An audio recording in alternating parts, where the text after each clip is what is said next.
करवा चौथ की कथा इस वीडियो में मैं आपको सुनाने जा रही हूँ। इस साल करवा चौथ 20 अक्टूबर 2024 को पड़ रहा है। आप सभी सुहागनों को करवा चौथ की हार्दिक शुभकामनाएं। आप अखंड सौभाग्यवती रहें, आपके पति दीर्घायु हो, करवा चौथ माता आप पर प्रसन्न हो, यही कामना के साथ आपके लिए मैं ये कथा सुनाने जा रही हूँ, ताकि आपको करवा चौथ व्रत के समय किसी तरह की कोई परेशानी ना हो। आप आराम से अपने फ़ोन में ये कथा चला सकते हैं और सुन सकते हैं, जिससे आपका व्रत संपूर्ण हो। तो आइए। नमस्कार दोस्तों, आप सभी का स्वागत है जिज्ञासा की दुनिया में। तो मैं सबसे पहले करवा चौथ माता की जय बोलते हुए करवा चौथ माता का बहुत बहुत विधि से पूजन, जो आपने मेरी पिछली वीडियो में देखा होगा, मैं इस कथा से पहले जिन्होंने वो वीडियो नहीं देखा है तो मैं उसका लिंक इसके डिस्क्रिप्शन में डाल दूँगी। आप पहले इस तरह अपने आप को बिल्कुल एक निश्चिंत हो जाएं कि आपने पूजा विधि सही से पूर्ण की है या नहीं की। उस वीडियो को एक बार देख लें, उसके बाद ही आप ये कथा सुने, जिससे आपकी जो पूजा है वो पूर्ण हो, संपूर्ण हो और करवा चौथ माता आप पर प्रसन्न हो। आइए शुरू करते हैं। बोलो करवा चौथ माता की जय। करवा चौथ माता की कथा के बाद साथ ही एक गणेश जी की कथा भी मैं इसमें सुनाने जा रही हूँ, तो वीडियो के एंड तक बने रहिएगा। एक साहूकार के 7 बेटे और एक बेटी थी, जो कि 7 भाइयों की लाडली बहन थी। 8 भाई बहन एक साथ बैठकर खाना खाते थे। कार्तिक की चौथ आने पर बहन ने करवा चौथ का व्रत रखा। जब 7 भाई खाना खाने आए तो उन्होंने बहन को भी खाने के लिए बुलाया। तो माँ बोली, आज इसका करवा चौथ का व्रत है और जब चांद निकलेगा तब यह अर्घ देकर ही खाना खाएगी। तब भाइयों ने जंगल में आग जलाकर छलनी में से चांद दिखा दिया। बहन भाभियों से बोली कि चलो अर्घ दे दो, चांद निकल आया है। भाभियाँ बोली कि ये तेरा चांद निकला है, हमारा चांद तो रात को निकलेगा। बहन चांद को अर्घ देकर भाइयों के साथ खाना खाने बैठ गई। पहला टुकड़ा तोड़ा तो बाल निकला, दूसरा टुकड़ा तोड़ा तो छींक मारी, तीसरा टुकड़ा तोड़ा तो राजा के घर से बुलावा आया कि राजा का लड़का बीमार है, जल्दी भेजो। माँ ने लड़की के पहनने के कपड़े निकालने को 3 बार बक्सा खोला, तीनों बार सफ़ेद कपड़े निकले। तब माँ ने वही कपड़े पहनाकर ससुराल भेज दिया। लड़की की साड़ी के पल्ले में एक सोने का सिक्का बांधकर माँ ने कहा कि रास्ते में जो भी मिले सबके पैर पड़ती जाना, जो तुझे सुहाग की आशीष देवे उसे ही यह सिक्का देकर अपने पल्ले में गांठ बांध लेना। रास्ते में किसी ने भी पैर पड़ने पर सुहाग का आशीष नहीं दिया। सबने यही आशीष दिया, ठंडी हो, सब्र करने वाली हो, 7 भाइयों की बहन हो, अपने भाइयों का सुख देखने वाली हो। अब ससुराल के घर पहुंची तो दरवाजे पर छोटी ननद खड़ी मिली। बहन उसके पैर पड़ी तो ननद बोली, सीली हो, सपूती हो, 7 बेटों की माँ हो, मेरे भाई का सुख देखने वाली हो। यह आशीष सुनकर उसने सोने का सिक्का ननद को दे दिया और अपने पल्ले में गांठ मार ली। अंदर गई तो सासू जी ने कहा कि ऊपर कोठरी है, वहाँ जाकर बैठ जा। जब वह ऊपर गई तो उसने अंदर जाकर देखा कि उसका पति मर चुका है। अब वह उसे लेकर उसी कोठरी में पड़ी रही और उसकी सेवा करती रही। उसकी सास दासियों के हाथ बची कुची रोटी भेज देती। इस प्रकार उसे अपने पति की सेवा करते करते 1 साल हो गया। करवा चौथ का व्रत आया। सारी पड़ोसनों ने नहा धोकर करवा चौथ का व्रत रखा। सबने सिर धोकर हाथों में मेहंदी लगाई, चूड़ियाँ पहनी। वह सब देखती रही। एक पड़ोसन बोली, तू भी करवा चौथ का व्रत कर ले। तब वह बोली, मैं कैसे करूं? तो पड़ोसन बोली, चौथ माता की कृपा से सब ठीक हो जाएगा। पड़ोसन के कहने से बहू ने भी व्रत रखा। थोड़ी देर के बाद करवे बेचने वाली आई। करवे लोरी करवे लो, भाइयों की प्यारी करवे ले, दिन में चांद उगवाने वाली करवा ले, ज़्यादा भूख लगने वाली करवा ले। बहू ने आवाज़ लगाई, ए करवे वाली, मेरे को करवा दे जा। करवे वाली कहने लगी, मेरी दूसरी बहन आएगी, वो तेरे को करवा देगी। दूसरी बहन आई, करवे लोरी करवे लो, भाइयों की प्यारी करवे लो, दिन में चांद उगवाने वाली करवे लो, ज़्यादा भूख लगने वाली करवे लो। बहू ने आवाज़ लगाई, ए करवे वाली, मेरे को भी करवे दे जा। दूसरी करवे वाली दूसरी करवे वाली बोली, मेरी तीसरी बहन आएगी, वो तेरे को करवा देगी। इस प्रकार 5 बहनें आकर चली गईं, पर किसी ने भी करवा नहीं दिया। फिर छठी बहन आई और बोली, मेरी 7वीं बहन आएगी, वह तुझे करवे देगी। तू सारे रास्ते में कांटे बिखेर कर रख देना।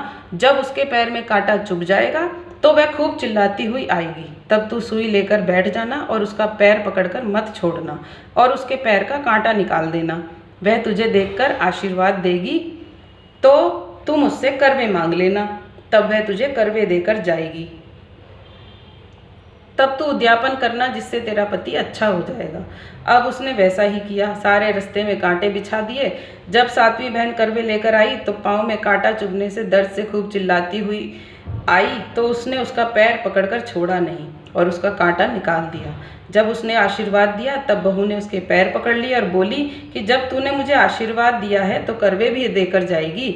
उसने बोला, तूने तो मुझे ठग लिया। यह कहकर चौथ माता ने उसे आँख में से काजल, नाखूनों पर से मेहंदी, मांग में से सिंदूर और चितली अंगूठी का छींटा और साथ ही करवे भी दे दिए। अब करवे लेकर बहू ने उद्यापन की तैयारी की और व्रत रखा। राजा का लड़का ठीक हो गया और वह बोला, मैं बहुत सोया। वह बोली, सोए नहीं, 12 महीने हो गए आपकी सेवा करते करते। कार्तिक की चौथ माता ने सुहाग दिया है। उसका पति बोला कि चौथ माता का उद्यापन करो। अब उसने चौथ माता की कहानी सुनी, उद्यापन किया, खूब सारा चूरमा बनाया और जिम कर वे दोनों चौपड़ खेलने लग गए। इतने में उसकी बांदी मतलब दासी तेल की बनी पूरी सब्जी लेकर आ गई। दोनों को खेलते देखकर उसकी सासू से जाकर बोली, महलों में खूब रौनक है, तुम्हारे बहू बेटे तो चौपड़ सार खेल रहे हैं। इतनी सुनकर सासू देखने आई। दोनों को देखकर बहुत खुश हुई। बहू ने सास के पैर दबाए और सास बोली, बहू सच सच बता, तूने क्या किया? उसने सारा हाल अपनी सासू को बताया तो राजा ने सारे शहर में ढिंढोरा पिटवाया कि अपने पति के जीवन के लिए सब बहनें करवा चौथ का व्रत रखें। पहली करवा चौथ को अपने पीहर में जाकर व्रत करें। हे चौथ माता, जैसे राजा के लड़के को जीवन दान दिया वैसा सभी को देना, मेरे पति को भी देना, कहते सुनते सब परिवार की स्त्रियों को भी सुहाग देना। बोलो करवा चौथ माता की जय। इस कथा को सुनने के बाद आपने हाथ में जो चावल लिए हैं वो चावल के थोड़े से दाने आप करवे में डाल दें और बाकी बचा कर रखें हाथ में। अब गणेश जी की कहानी सुने। बोलिए गणेश जी महाराज की जय। एक गांव में 2 माँ बेटी थी। बेटी अपनी माँ से बोली कि गांव के सब लोग गणेश मेला देखने जा रहे हैं, मैं भी मेले में जाऊंगी। माँ बोली कि वहाँ पर बहुत भीड़ होगी, कहीं गिर पड़ गई तो चोट लगेगी। बेटी ने माँ की बात नहीं मानी तो माँ ने बेटी को 2 लड्डू और घंटी यानी छोटा सा लोटा जो होता है ना, उसको घंटी भी बोलते हैं, घंटी में पानी देकर कहा कि तुम 1 लड्डू तो गणेश जी को खिलाकर पानी पिला देना, दूसरा लड्डू तुम खाकर बचा हुआ पानी पी लेना। बेटी मेले में चली गई। मेला समाप्त होने पर सभी गांववासी वापस आ गए, परंतु उसकी बेटी नहीं आई। वह गणेश के पास बैठी रही। 1 लड्डू पानी गणेश जी तुम्हें और 1 लड्डू पानी मुझे, इस तरह कहते हुए पूरी रात बीत गई। गणेश जी ने सोचा कि यदि आज मैं लड्डू खाकर पानी नहीं पीऊँगा तो यह अपने घर नहीं जाएगी। इसलिए गणेश जी लड़के का रूप बनाकर आए, बेटी से लड्डू लेकर खाया व पानी पिया और कहा, कुछ मांगो। बेटी मन में बोली कि क्या मांगूं? अन्न मांगूं, धन मांगूं, महल मांगूं, सुहाग मांगूं, खेत मांगूं, बैल मांगूं, बस इतना ही मांग लेती हूँ।